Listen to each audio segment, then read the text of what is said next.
Kapiso, madalas ka bang mamroblema sa pera? Halos karaniwan na sa atin ang magkaproblema pagdating sa pananalapi. Kahit todo na ang diskarte natin sa buhay at kahit anong pagsisikap ay hindi tayo makaahon at lalo pang nababaon. Ang hindi natin alam, resulta ito ng ating pag-uugali na ang malaking faktor na nakakaapekto ay ang ating naging karanasan o nakagisnan noong kabataan na tumatak sa ating kaisipan hanggang sa pagtanda. Ready ka na bang alamin kung ano ang mga problema at kondisyong ito? Ayon sa libro na may pamagat na Mind Over Money na isinulat ng financial psychologists na sina Ted and Brad Klontz, may 12 money disorders na bawat isa sa atin ay maaaring makaranas o nakararanas ng mga ito na siyang sumasagabal sa ating buhay at kaisipan pagdating sa pananalapi. Ang mga ito rin ay maituturing na self-destructive, naglilikha ng pag-aalala, tensyon at maging ng emotional suffering. Number 1, ikaw ba ay may paniniwalang maipadadama mo ang pagmamahal sa anak, kapatid o sa kaibigan sa pamamagitan ng pagbibigay ng pera? Hirap tumanggi kapag may mahal sa buhay na nangangailangan ng tulong. Kahit kapos na rin sa pananalapi, ito yung kahit humantong na sa puntong nababaon ka na sa utang, matugunan lang ang kanilang pangangailangan kahit may kakayanan naman silang kumita. Hindi mo namamalayan, ikaw ay may financial enabling disorder. Ikalawa ay ang financial infidelity. Ito yung mga taong madalas umiiwas makipag-usap sa kanilang partner o asawa ng tungkol sa pera. Madalas ding maglihim sa kanilang partner kung magkano ang kanilang sweldo at kinikita, mga ginagastos at pagkakautang. Hindi lang ito kadalasang nangyayari sa mag-asawa, kundi maging sa mga magulang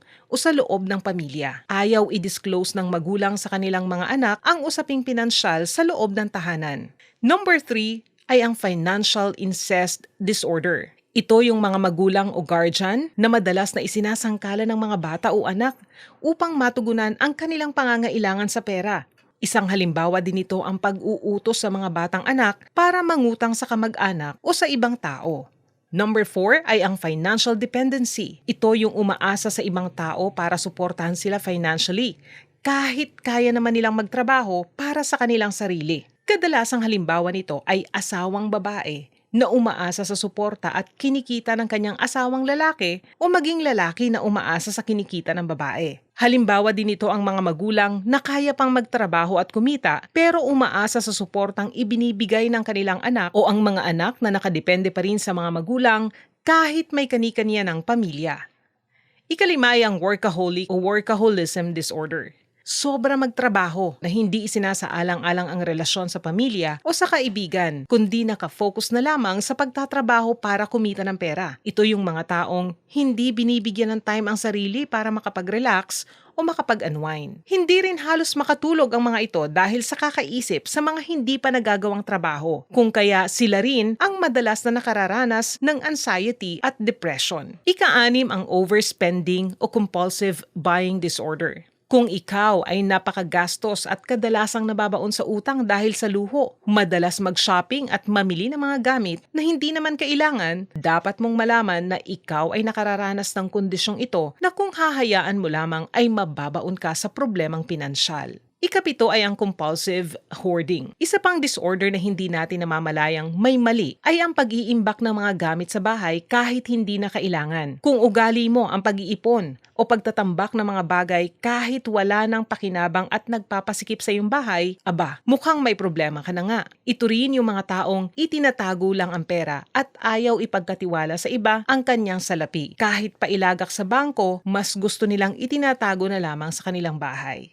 Number 8 ay unreasonable risk-taking. Ikaw ba ay humantong nasa puntong nangungutang para lang makapagsugal? Naniniwalang darating ang araw ay suswertehin din sa pamamagitan ng malakasang pagtaya sa mga walang katiyakang bagay. Dapat mong malamang may problema ka na, kaibigan. Number 9, excessive risk aversion. Kadalasan naman sinasabi nito, I will never trust anyone else with my money. Kabaliktaran naman ito ng risk-taking dahil takot itong sumugal kahit sa maliliit na bagay. May mga business idea pero takot mamuhunan. Nagpaplano pero hindi na i-execute. Mga taong hindi masaya sa trabaho pero ayaw nilang mag-take ng risk na umalis sa trabaho para humanap ng much better ang sahod o di kaya ay mag-grow. Pang-10, financial denial. Ito yung mga ayaw nilang minomonitor ang pera nila sa bangko. Hindi nagmo-monitor o hindi interesado sa pagmo-monitor ng kanilang cash flow at hindi rin kayang harapin ang mga komplikadong bagay pagdating sa numero. Number 11, Financial rejection. Sila yung mga taong nag-iisip na ang pera ang ugat ng kasamaan. Sila rin yung mga taong naniniwala na ang mga mayayaman sa salapi ay masasama. Ang pang-12 ay underspending. Ito yung tinatawag na kuripot. Ayaw gumastos kahit may pera, kahit para sa sarili. O ipaalam sa iba na may pera sila. Dahil baka nga naman mahiraman o baka gawan sila ng masama. Tinitiis nilang maghirap sa sitwasyon dahil ayaw gastusin ang pera. Kung ikaw ay nakararanas ng mga ganitong kondisyon sa pananalapi, hindi pa naman huli ang lahat, kapiso. Narito ang ilang paraan upang mabago ang mga hindi tamang behavior pagdating sa pera. Una, magpakatotoo ka. Aminin na may ganyan kang pag-uugali, pangangailangan at financial goals. Dapat maging aware ka dito at aminin sa sariling mahina ka, pero dapat mong tanggapin at maniwalang may solusyon sa mga problemang yan. Kung kaya mong makaalpas at magdesisyon kang baguhin ang iyong nakaugalian. Gumawa ng malinaw na plano.